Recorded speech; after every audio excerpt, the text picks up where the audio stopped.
Dalam rangka penegakan regulasi berdasarkan Perwali 64, tahun 2011, Dinas Perhubungan Kota Makassar melakukan penertiban terhadap kendaraan yang parkir di sembarangan tempat karena dianggap menimbulkan kemacetan lalin. Sejumlah jalan protokol seperti di Jalan Sudirman, Urip Sumoharjo, dan di beberapa pusat perbelanjaan merupakan daerah yang rawan terhadap kegiatan parkir liar, sehingga Dishub yang dibantu oleh anggota TNI Polri menggelar operasi penertiban jalan berupa penggembokan kendaraan. Penggembokan ini juga kita secara persuasif menyampaikan kepada pemilik kendaraan, yaitu harus sebagai warning mereka ketika digembok jangan salah arti dulu, itu hanya peringatan tadi ya.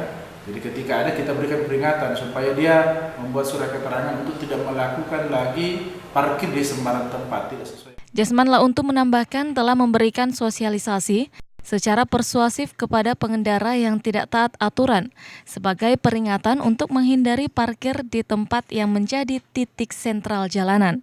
Tri Dewanti, Fajar TV dan Fajar Radio melaporkan.